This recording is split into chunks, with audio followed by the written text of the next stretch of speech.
it's your boy AJ back with another freaking video, and today I'm here with a What's T Jalen, you guys. Now look here, baby, welcome to the Dragathon, because I ain't really got nothing nice to say to 99.9.9.9.9.9. I got a lot of stuff to say that ain't really too nice to a lot of these girls, because a lot of these girls just been stressing me out. Now I do have a couple, you know, jibber jabber, oh, look, great moments, but most of all, girl, I'm here to drag. So let's roll this intro.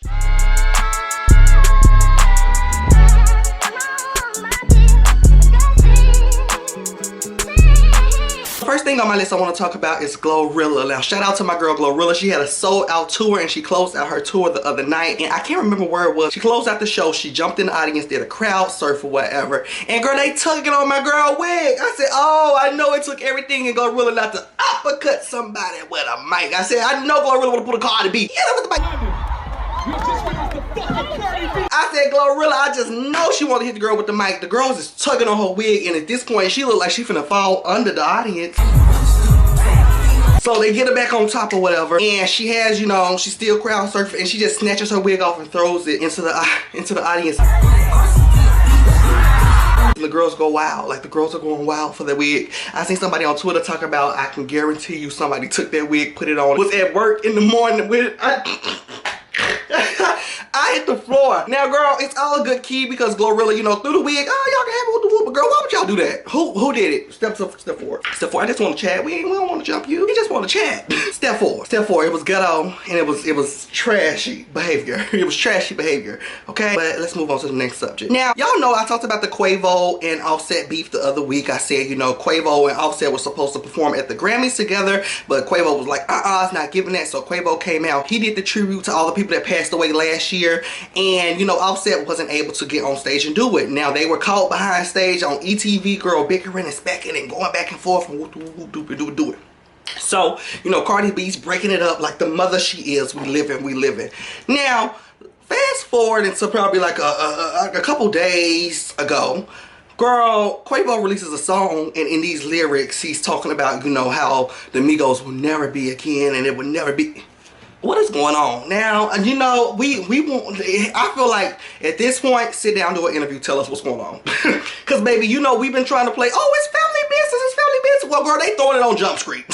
They throwing it on Front Street for us. Like, what's going on? At this point, Quavo needs to sit down, do a tell-all interview. Oprah, Gayle, somebody call him up. Because these bits and pieces of the story, these little knickknacks and pitty whacks and give a dog a bone, I'm gonna need a whole meal. I don't want a bone. I can't do this. I can't do this back and forth. Definitely with the lyrics. For you to go record a song, be like, okay, I'm listening to it, then put it out, and it's like a semi-little diss. So don't ask about the group, he gone, we gone, it can't come back. It's like, oh, you know, we gotta go, what's going on? At first, everybody was trying to say, you know, family business, and I was part of that. I was like, it's family business now, we're gonna stay out of it. ETV should have never recorded it. But this man had dropped a whole song. The back and forth is kind of interesting, but like I say, we don't know what's going on because they giving us itty bitty pieces of a bone, and I'm gonna need the whole thing, honey. But I just want to briefly talk about that. I was supposed to talk about it in a different TV video, but it literally slipped my mind, so I had to bring it and talk about it on this video.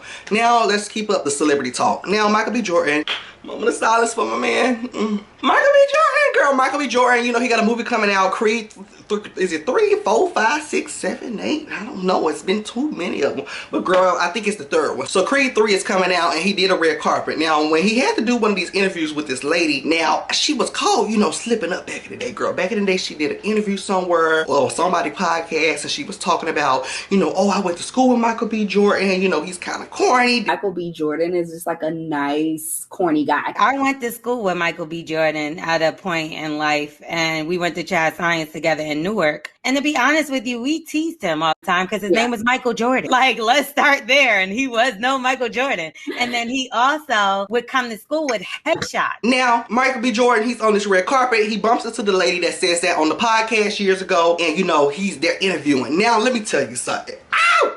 That's my man. That's my man. Let me tell you something. He came in so cunty. Oh, he came in so effortless, so cunty. He is redemption. He is got you later. Like, he is karma. He's like, I'm going to spin the block. Michael B. Jordan comes in. She's full-blown interview, leaned in, all of the mic in him. She's ready, you know, to give him the interview. Now, he is interviewing, and he's tilted this way. On the way out, he looking on the direction he finna go after he get done with the interview. So he looking, facing this way, y'all, and talking to her that's standing this way, fully interviewing him. The whole time she's interviewing him, he's tilted the other way, just away waiting for the interview to end so he can walk off. I said, ooh, look at him. So, Shell, we got Michael B. Jordan, the director and the star of Creed 3. And, you know, we know each other. We go way back all the way to Chad Science in Newark, okay? Corny kid, right?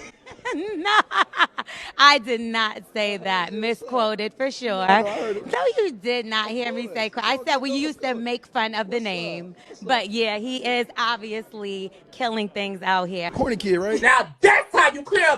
I don't know who that is. So of course the whole time she's, you know, denouncing it. It wasn't me, it wasn't me, it wasn't me. You didn't catch me in the corner. It wasn't me. No. It wasn't me, girl. She said it wasn't her. She said it was not her. You know, you have her messed up. She tried her best to continue the interview. Like I said, he continued that stance and he was ready to walk away. He carried himself classy. He cleared her. In the middle of their live interview, he cleared her. Oh, he checked her. Then he disrespectfully was turned the opposite way the whole interview. He ate that. He ate that. And he did that on the red carpet. He did that on the red carpet. I lived. And she looked dumb. Look at you looking like dummy. Looking like a dumb box of rocks. Girl, look at her looking like a dumb box of rocks. Girl, now on the topic of dumb box of rocks, let's move on to this next subject. Because I'm so sick of these dumb boxes. And I mean boxes. Oh, girl, these girls are boxes of rocks. So, Chloe put out the song with Chris Brown, which is a total bop. Oh, I love Chloe. Oh, I love Chloe. Now, if you want to see my reaction to that, I do have a video up. She'll pop up somewhere, girl. Go watch it. Go support me or whatever. But let's talk about all this backlash. Oh, God. This backlash has to be heated. Like, I'm so tired of it. It's so, like, overwhelming for me because I'm sick of seeing it. Like, I just be want to go into the comments and show Chloe some love and tell her I done shook my behind to her song today. And it's more angry people in her comments than people that support her. And I'm like, what is going on? So a lot of people are faked outraged about Chloe working with Chris Brown. You know, they have a song out, but this is Chloe's top streamed song. And it only been out like a week. I said, oh, go ahead, Miss Chloe. Come on, Miss Beta, when you're nasty. So this is Chloe's top streamed song, but a lot of fake outrage. And I mean on Instagram, I mean on Twitter, everywhere is a lot of fake outrage. And girls, they is trying to beat her down about this song that has been out for a couple days. And it's not like she gonna just, you know, take it back like, okay, you know, I see that y'all don't like it, let me pull it off screaming. No, girl, video's been shot, paid for. Chris Brown got his money for his feature. He's in and out. He's promoted the song. It's done. What are we still commenting about? If you're not listening to the song, don't listen to the damn song. If you don't want to play the song, don't play the damn song. What is you in the comments crying for? You think she's just gonna say, you know what, actually you're right? No, she's gonna keep on ignoring y'all. So when y'all reposting her stuff talking about, I can't believe she's just ignoring, she's ignoring. And let me call out this one girl because I can't stand this baloney eating. Let me tell you something. I don't know her YouTube. Let me tell you her name. It's something about a warrior. I'm gonna put the receipts in. Y'all. Let me sit up straight. Let me gather her because she should be ashamed. This little girl should be ashamed. Oh, she should be ashamed of herself. So whatever warrior girl, I'm gonna put her channel in. Oh yeah, I'm calling her out. I'm gonna put her channel in, you guys, as y'all can see her channel. She has 73K on YouTube. So she does reaction videos. Now I randomly scrolled across her page a couple weeks ago and it was like Beyonce Cuff It and SZA. It was like it was a combined reaction. I said, oh, that's so cute. I've never seen somebody do like combined reactions. So I sat and watched it. Randomly, I'm supporting Chloe the other day on Twitter and I see this young lady that I'm telling y'all about, this YouTuber girl. I see her in Chloe Bailey's comments. Now, I seen a paragraph and I said, I had to take a deep breath because I said, what is she yapping about? So I read the paragraph and let me read it to y'all. Because I did screenshot it real quick before she had blocked me because I had to retweet her and dragged her real bad. So she went on to Chloe Bailey's tweet and said, the fact that you or either your team has blocked the word from being used in your Discord is insane. No, girl, what's insane is you in Discord trying to harass her. That's what's insane. No, let's focus on what's insane, girl. You insane, you're dumb, you're crazy. What are you talking about? Baby, you done joined this lady Discord to harass her even? Girl, you're insane, you're dumb, you're stupid. So she's talking about it's the fact that either you or either somebody on your team has blocked the word from being used in your Discord. It is insane. Actively trying to invite. Shut up! Ain't nobody trying to silence nobody. Shut up. I just don't want to hear it in my Discord. My Discord is for my fans, my top dogs. We want to talk about music. We want to talk about albums. We want to talk about tour. We don't want to get slammed down. Nobody want to hear that in no Discord. And for you, young lady, to have a YouTube channel with almost 80K subscribers and to have somewhat of a fan base, you should understand how it feels overwhelming with somebody beating you down about something you probably could care less about. But you, man, with your 80K subscribers, you're sitting here under Chloe Bailey's, oh, it's a shame. No, it's embarrassing that you're in her Discord harassing her. That's embarrassing. You're embarrassing. And let me tell you something. And before I got it from this camera, I did a little digging on your channel, girl. I did a little digging on her channel, y'all. So I dig on her channel. I say, I want to see if she's just an activist. If she's just really about the activist. Like, cause girl, people, they love to be activists. Then you scroll down a little bit on their Twitter and they talking about some free Tory Lanez, but they talking about Chloe Bailey. I can't believe you done a song with Chris Brown. Wait a minute, hold on. So I did a little digging on this lady. Now I went to her channel and I typed in, I don't know why, but I just thought of the baby. I said, has she ever listened to the baby react to the baby? Let me see the baby. So I typed in the baby, nothing for the baby. Nothing for the baby. Now, then I typed in, you know, Nicki Minaj or Nicki Mirage. I typed in Nicki. I said, let me see if she was, you know, reacts to Nicki. Typed in Nicki and I could scroll to it. I was blue in the face. I could scroll and scroll. She got plenty of Nicki reactions. Girl, shut up. You mad about this Chris Brown, but you sit here supporting Nicki Minaj and you know what she got going on. Baby, there is bigger things going on. It's selective outrage. That's what it is. It's selective outrage. You're mad with Chloe working with Chris Brown, but your channel is filled with Nicki Minaj reactions. So when I seen her make that tweet talking about some, you know, the team blocked the word out of the Discord, I said the fact that y'all are in her Discord harassing her is insane. I told her to shut the F up. I told her to shut the F up. It's not like she finna pull the song off screaming. It's out and done. Just don't support it and stop harassing her from platform to platform, because what are you doing? You're grown. You're grown and you have your own platform. You have your own fan base. You should know how it is for somebody to be annoying in your comments, and definitely groups of people. And I think what ticked me off the most is maybe if she was just in the comments storming up an alley, that's completely fine. But for you to be in his comments talking about some, I didn't try to write the word on Discord. What? You to move the conversation to her Discord. That's just mind-boggling. My mind is blown. My mind is blown. Girl, my mind is blown. She needs her back blown. That's what she needs her back blown. Just say you want a little piece of Chris. You want a little piece of Chris. Everybody want a little piece of Chris. I mean, not everybody, but a couple girls want a little piece of Chris, girl. If you want a little piece of Chris, you mad at Chloe, she got a little piece of Chris. It's fine. I want a little piece of Chris. I ain't mad at Chloe. Okay? But girl, this crying and whining up on the floor because you see her working with Chris Brown and you already know she got a hit. Baby, that crying and whining up on the floor because she working with Chris Brown. And you already know she got a hit. I had to say it again, I'm sorry. But girl, for real though, she's tired, she's annoying, and she really pissed me off. I said, let me cut this camera on and drag her.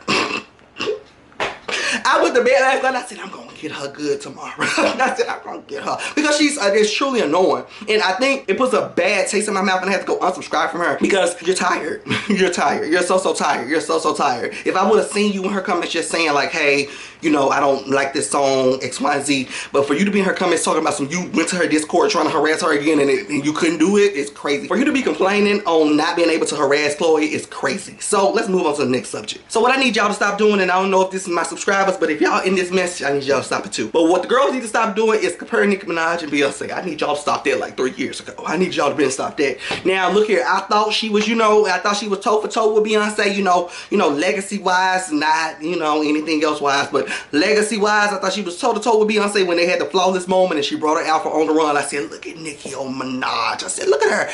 Now I said, look at B. I said, those both girls are blooming. Like this was B's first like stadium tour. So I said, oh my God, look at them. Now Nicki quickly, fastly, oh girl, she just screwed all her legacy up, and it's completely fine. Nicki's still Nicki, but I don't think Nicki will continue going places. I feel like Nicki kind of, you know, is just here now. Nicki's just here now, and it's fine. So girl, Nicki Minaj announces she has a single coming out March 3rd, and I think the single sounds amazing. I cannot wait till it come out. I'm gonna do a reaction over here. So she posted her cover art for it, and she's on the table, you know, arch that thing up in the back. Ooh, arch that thing up in the back. She arched the thing up in the back, and a lot of people are upset saying, Nicki, you know, you're 40, you shouldn't be arching in the back, girl. Do something else, come up with something new, da.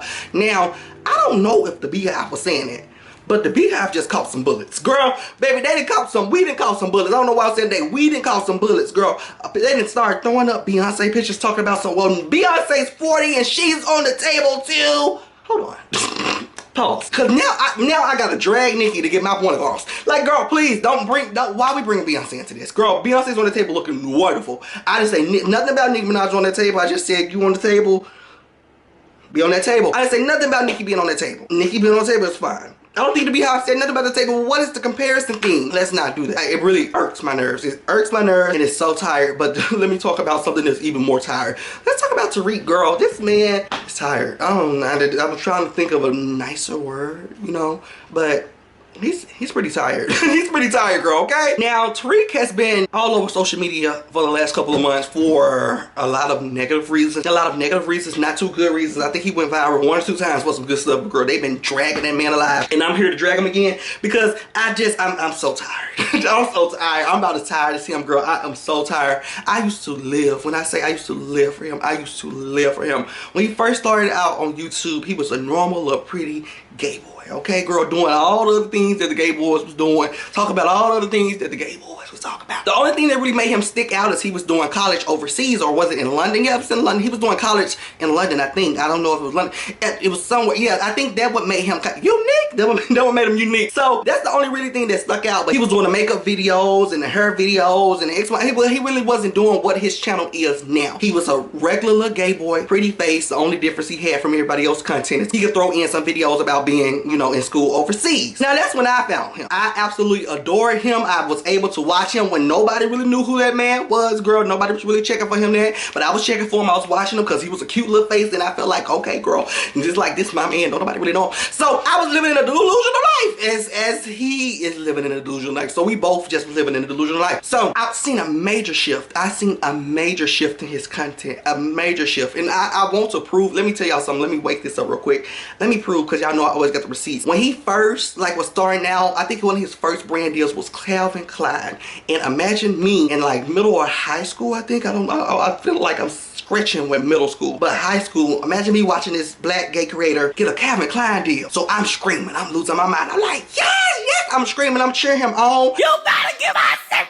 He is doing, I am so proud of him. Like, without the screaming and stuff, I am so proud of him. Like, I have watched the journey. I end up tagging him on social media. He ended up reposting me on his page. It was just a real cunty moment. So I've been around to watch the elevation, and I seen the major switch in content. Now, I went and looked at his channel today while I was gathering my notes about what I had to say today. And I want to, you know, just make everything, you know, follow a certain timeline. And I wanted to make sure I wasn't crazy and I wasn't just pulling stuff out of my behind. So I looked at his channel and I scrolled down, you know, to the bottom and scroll, you know, back up. And as I'm looking at the views change and jump, when he got on his Amanda Seals, when he got up on his oppressed journey, when he got on the oppressed journey, his first video that went, you know, kind of pushed him somewhere. He talked about Ariana Grande, you know, the Seven Rings song. He sat down and talked about what she cultural appropriating, and this video did him well. Did him well. Shortly after that, he ended up doing a video, you know, explaining to his daddy he was gay. Now, clickbait as hell. Of course, his daddy knew he was gay. It was a wonderful thing, but I know he got a wonderful check. So, shout out to him. He started doing that, and that's when the people started to pour in, because people was checking for Tarek. Well, people really wasn't checking for Tarek, but people was checking for Tarek. But once he started to become this, you know, oppressed girl, and let me tell you about the black struggles and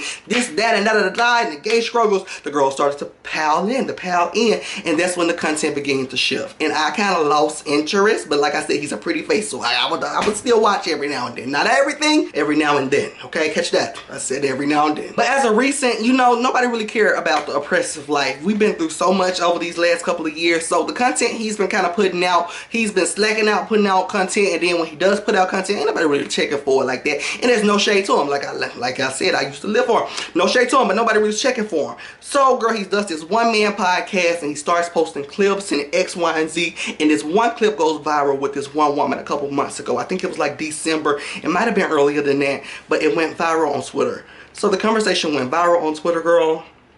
And out of nowhere, they came and got him again. And you probably asking, who is they, girl? The tweeters. I don't even know what you call these people, but they came and got him again because back in 2020, honey, he had these tweets go viral of him saying he wanted the R8PE people. Then he was saying so much stuff about black women. The tweets was nasty. The tweets was nasty. He addressed it in 2020. It was a big old bam, wham, shabam, wham, thank you, ma'am. Now, get back to this year, or either the end of last year. It had to be either December or January of this year. I don't know. He posts this video, he goes viral once again, and out of nowhere, you know, girl, once you go viral, the people start digging again. So they start digging, and they start pulling these old tweets out him once again that he already addressed 2 years ago. So the man gets canceled off the same tweets twice. Yeah, sad, you know. So that happens. He has to defend himself. He ends up making these voice notes. He's going off saying X, Y, and Z. Then he ends up deleting the voice notes, then deleting his Twitter. Then the people are still eating him alive on Twitter. Out of nowhere, he comes back. He posts a podcast. I don't tune in because I don't really care. Like I say, his new lifestyle, his new journey on YouTube, it's not for me. I don't feel like it's that authentic. I don't really feel like it's him because, like I said, I've watched who he started off to be, and it wasn't what we're seeing now, girl. So he gets canceled again this year because of the tweets that came out, and then he posts a podcast. Now this podcast, he's in this podcast talking about how he feels, you know, racial ambiguous. So y'all, I'm sitting down here editing. Before we even get deep in the video, let's find out, let's talk about what this definition of the word means. So to be racial ambiguous. Okay, let's get into it. Okay, so this term means basically when a person's racial background isn't easily identifiable. So basically, if I seen somebody, I was like, girl, my back itching. If I see somebody, I was like, I don't know if they're black. They look like they could be mixed with a little something. When we see this man, we have never thought, oh, we could, you know, he could be mixed with a little something. No, we just see a pretty gay boy with some colored hair. I don't know why this term fell out of his lips like that. It's actually tired. It's actually tired. It's tired and comedic. And I grew up tired. Anyway, I just wanted to get into, like, you know, jump in real quick and tell y'all what the definition meant if we didn't know what the definition meant. So once again, before I leave, like I said, this term is used for when we don't know basically somebody's racial background. Racial ambiguous because he had, you know, colored hair. He had his hair that color and do. Felt like he had to detach from his hair. Okay, now you done took it too far. I was ignoring the bull crap that you was putting on your channel, but right now, girl, please. It's so tired. You know, my brand is the platinum hair. I started realizing how much more attention I got, and I think I looked more racially ambiguous. And I knew that because when I bleached my hair, my texture changed. And I think seeing how much more attention it got me, I started to really attach to it. It's so tight, and it's so sad too because I got actually, like I told y'all, I lived for him, and I kind of, you know, turned a blind eye to the foolishness he done put over his channel over the couple of years. But right now, it's embarrassing and it's dumb. It's embarrassing and it's dumb. Instead of you coming out and, you know, properly addressing the things that people keep, you know, talking about on Twitter, they're all in your comments, they're all in your quotes. Instead of coming out and talking about that, you want to talk about how your hair was fried and you couldn't go outside. I don't know why he didn't. What the hell do you think we don't know that you black? I'm speechless, y'all. I'm truly speechless. Like, we thought you was something else other than black. We thought you were a pretty gay boy with some color in your hair. We didn't think you were nothing. We didn't think you were mixed with a little dab of this, a little dab. We didn't think you was none of that. We didn't. I don't know what you was moving your lips about talking about some racial. I don't even want to say the nonsense. I don't even want to say the racial ambiguous. You're not. And it sounds dumb. It sounds so dumb, and it's embarrassing, like I say, for an OG like me to have to watch you get dragged like this because it's embarrassing. It's truly embarrassing. Like, all I can do is clench my pearls. Pearls are clenched. Okay, pearls about to drop off the necklace the way I'm holding on to them because I'm clutching my pearls. You sound a mess. You look a fool, and it's embarrassing. It's embarrassing. No, we did not think you were mixed with anything. No, we didn't think you were anything. I don't know why your hair would make you feel like you were anything other than a Miss Jackson. I don't know why. Jump back on the non-authentic part where I said, like, I don't feel like the content is authentic. I feel like here he is saying something ignorant in front of the camera again, saying, oh, let me put this out. Let me feed this to the girls because maybe they're going to eat this up. No. Backfired. Backfired. You knew that little clip was gonna, you know, send some buzz, maybe, you know, calm the people down. No, it backfired. It backfired, and it's embarrassing. It's embarrassing. Either you knew it was gonna backfire and you needed this buzz, or you thought they was just gonna eat it up, but it backfired. It backfired, and it's embarrassing, girl. So I just need you to, you know, rebrand one more time, because like you rebrand to this person that you are today, do one more, just we could do one more time. Rebrand one more time, and we're gonna try it again, because right now, girl, it is not giving. I done tried to ignore it, and y'all can see in my other videos when I talk about Tarek, I kind of I try to be nice, because like I try to be nice, girl. But realistically, child, get it together. With that being said, I love y'all so much. Make sure you guys like, comment, subscribe, and join my membership if you don't know, girl. I got a membership. Scroll down to the description box. Click join Missy Bottoms. I got 2 different tiers. Whichever one you want to be, baby, you can join me. Okay, whichever one you want to be, girl, you can join me, okay? And also, I have an advice segment coming out real soon for you guys. So email me at contactjalenporter@gmail.com. Once again, it's contactjalenporter@gmail.com. Y'all should see it on the screen. Email me if y'all got any juicy stories, y'all need advice, help with anything, girl, just email me. Anyways, I love y'all so much, and I'll definitely see y'all in a different video.